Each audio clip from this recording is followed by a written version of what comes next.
چلو میں کر دیتی ہوں آپ بسم اللہ الرحمن الرحیم۔ السلام علیکم 7 کلاس، امید ہے آپ سب ٹھیک ہوں گے۔ آج ہم نے پڑھنا ہے سبق نمبر 4 یوم اقبال۔ یوم اقبال مطلب علامہ اقبال کی پیدائش کا دن ہم کیسے مناتے ہیں اور اس کو منانے کا مقصد کیا ہوتا ہے۔ سب سے پہلے سبق کے خاص الفاظ، تاکہ سبق کی جب ہم پڑھائی کریں تو ہمیں ان الفاظ کے معنی پتہ ہونے چاہیے اور ہمیں کوئی مشکل نہ ہو۔ پہلا لفظ ہے عزائم، مطلب ارادے، مصلحانہ کردار، موقع کی مناسبت سے عمل کرنا۔ متزلزل، کانپنے والا، مفکر، دانشور، آفاقی نظر،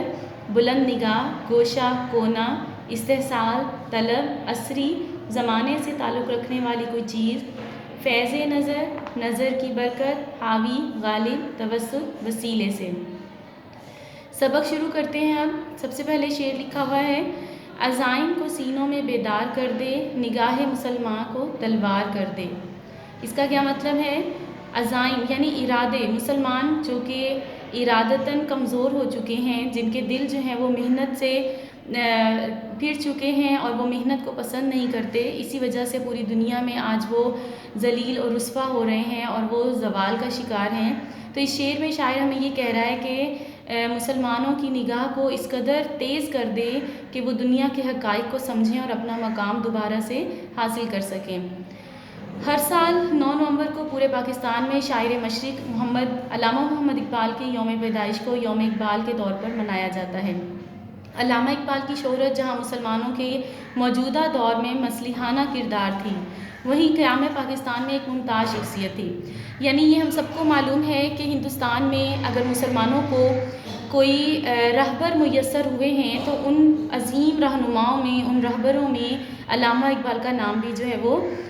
آتا ہے، سب سے پہلے آتا ہے۔ بلکہ یوں کہیں کہ انہوں نے تصور پاکستان کی بنیاد رکھی، انہوں نے تصور دیا پاکستان کا کہ مسلمانوں کے لیے ایک علیحدہ وطن ہونا چاہیے۔ تو یہاں پر ہم اسی حوالے سے ان کے لیے پڑھیں گے، ان کے بارے میں یہی پڑھ رہے ہیں کہ خطبہ اعلیٰ آباد میں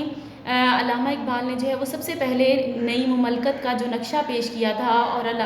قائد اعظم کو لندن سے جو مستقل طور پر وہاں چلے گئے تھے، ان کو خطوط لکھے اور مسلمانوں کی مدد کے لیے ان کو واپس بلایا تھا۔ اس سبق کا مختصر خلاصہ میں آپ کو یہ بتا دیتی ہوں کہ اقبال نے جن نظریات اور جن تصورات کے بارے میں مسلمانوں کے اندر شعور بیدار کیا کہ اس وقت کے ہندوستان کے مسلمان جس طرح کی زندگی بسر کر رہے تھے، بالکل زوال کا شکار ہو گئے تھے اور غلامی کی زندگی بسر کر رہے تھے، تو اس میں ہمیں علامہ اقبال کا جو دن ہے وہ منانے کا مقصد بھی یہی ہے کہ انہوں نے مسلمانوں کے ان لمحوں میں کیسے ساتھ دیا، ان کو جینے کا شعور دیا اور ان کے اندر یہ شعور بیدار کیا کہ کس طریقے سے انہوں نے دوبارہ سے اپنی حاکمیت جو ہے وہ پوری دنیا پر حاصل کرنی ہے۔ تو علامہ اقبال کا یہ جو دن ہے، ہم اسکولز میں، کالجز میں، یونیورسٹیوں میں جو ہے وہ مختلف طلباء و طالبات کے درمیان جو ہے وہ مقابلے بازی بھی ہوتی ہے اس دن، بیت بازی یعنی کہ ان میں شعر و شاعری کا مقابلہ بھی ہوتا ہے۔ تو اس میں طالب علم جو ہے وہ اقبال کے مختلف نظریات کے بارے میں جو ہے وہ گفتگو کرتے ہیں۔ اب ان نظریات میں کیا تھا؟ علامہ اقبال نے ایسے کون سے نظریات پیش کیے جو علامہ اقبال سے پہلے جو ہے وہ طالب علم یا مسلمانوں کو نہیں معلوم تھے یا ہم نہیں جانتے تھے کہ اس سے پہلے کون سے نظریات ہیں۔ اس میں سب سے پہلے تصور خودی، یعنی تصور خودی کیا چیز ہے؟ خودی مومن جو ہے اس کے اندر کتنی غیرت ہونی چاہیے، اس کے اندر خودی کا جو تصور اور شعور ہے وہ اقبال نے ہی صرف پیدا کیا۔ انہوں نے یہ کہا کہ مومن کو ہمیشہ شاہین کی طرح ہونا چاہیے۔ اب شاہین جو پرندہ ہے یہ بلند پرواز پرندہ ہے اور یہ پہاڑوں کی چوٹیوں پر رہنا پسند کرتا ہے اور وہیں اس کا مسکن ہے۔ تو اقبال نے شاہین کو آئیڈیل اس لیے بنایا کہ مومن بھی ہمیشہ بلند پرواز ہوتا ہے اور اس کی نگاہ ہمیشہ آسمانوں کی بلندیوں کو چھوتی ہے، وہ کبھی بھی زمین کی طرف نہیں آتا۔ پھر اقبال نے تصور پیش کیا مرد مومن کا کہ مرد مومن جو ہے وہ کس طرح کی، اس کے اندر خودداری کیسی ہونی چاہیے، غیرت کیسی ہونی چاہیے، وہ کبھی بھی اپنے دین پر جو ہے وہ دین کے معاملے میں جو ہے وہ کبھی بھی سمجھوتا نہیں کرتا، کوئی سودا نہیں کرتا۔ اس کے بعد امت کا اتحاد، فلسفہ اتحاد الامت، یعنی امت کا اتحاد کے بارے میں اقبال نے بہت زیادہ زور دیا کہ جوانوں نوجوانوں کے اندر، اس وقت کے طلباء طالبات کے اندر، اس وقت کے لوگوں کے اندر اقبال نے یہ تصور جو ہے وہ بیدار کیا، یہ شعور بیدار کیا اور ان کو بتایا کہ جب تک امت مسلمہ کے اندر اتحاد نہیں ہوگا، اس کا ہر فرد نہ تو مرد مومن بن سکتا ہے، نہ اس کے اندر خودی کا تصور آ سکتا ہے، اور نہ ہی وہ بلند پرواز ہو سکتا ہے۔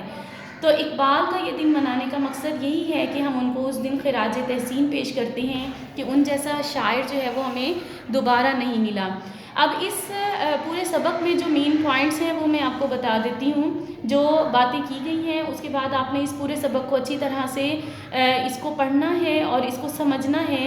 اقبال نے سب سے پہلے علامہ اقبال نے جو ہے وہ ہندوستان کے مسلمانوں خاص طور پر اور پورے ہندوستانیوں کو خطرات فرنگ سے ہوشیار کیا۔ خطرات فرنگ کیا ہیں؟ فرنگی اس وقت جو انگریز قابض تھے، حکومت کر رہے تھے، ان کو فرنگی کہا جاتا تھا۔ تو اقبال نے ان کی چالاکیوں کو منظر عام پر وہ اپنی شاعری کے ذریعے لے کر آئے، اور اس وقت لوگوں کے اندر، عوام کے اندر یہ شعور بیدار کیا کہ یہ فرنگی اصل میں تمہارے دوست نہیں ہیں، بلکہ یہ اپنے مقصد کے لیے یہاں پر آئے ہیں اور یہ پورے ہندوستان کو جو ہے وہ ختم کر دیں گے۔ اس کے بعد اقبال نے یہ تصور دیا کہ فکر کرو، مسلمانوں کے اندر کو فکر کی دعوت دی، یعنی انہوں نے کہا کہ فکری گمراہی انسان کو حیوان بنا دیتی ہے، یعنی اگر آپ کے اندر سوچ نہیں ہے کہ آپ کا مقصد زندگی کیا ہے، آپ اس دنیا میں کیوں آئے ہیں، تو یقیناً آپ جانوروں سے بھی بدتر زندگی گزار رہے ہیں۔ اس کے بعد اقبال نے ان کی شاعری کے جو منفرد پہلو ہیں، اس میں سب سے پہلے یہی ہے کہ انہوں نے موجودہ دور اور اس دور کے جو مسائل تھے ان کے اوپر گفتگو کی، اور آئندہ آنے والی نسلوں کے لیے جو دنیا میں مسائل پیدا ہو سکتے تھے اپنی شاعری میں انہوں نے اس کو موضوع بنایا، اور یہودیوں اور عیسائیوں کے جو چال بازیاں تھیں، خاص طور پر مسلمانوں کے لیے جو ان کا آپس کا اتحاد تھا، وہ اقبال نے کہا تھا کہ یہ بہت بڑی خطرے کی گھنٹی ہے۔ اب آپ نے اس سبق کو اچھی طرح پڑھنا ہے، اور آپ کو اس سمجھ میں آ گیا ہوگا کہ یوم اقبال منانے کا اصل میں ہمارا مقصد کیا ہے، کہ ہم اقبال کے دیے گئے تصورات کو جو ہے وہ ذہن نشین کریں اور ان پر عمل کریں، اور اس کو آگے بھی پہنچانے کی کوشش کریں۔ خاص الفاظ کے بعد الفاظ کے معنی ہیں: عزائم، عزم کی جمع مضبوط یا مضبوط ارادہ،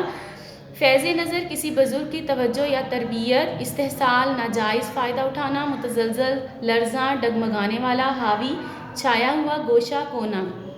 آپ کا ہوم ورک یہ ہے کہ الفاظ کے معنی آپ نے لکھنے ہیں، اس پورے سبق کی آپ نے اچھی طریقے سے ریڈنگ کرنی ہے، اور خاص الفاظ کے معنی بھی آپ نے لکھنی ہے۔ تھینک یو، اللہ حافظ۔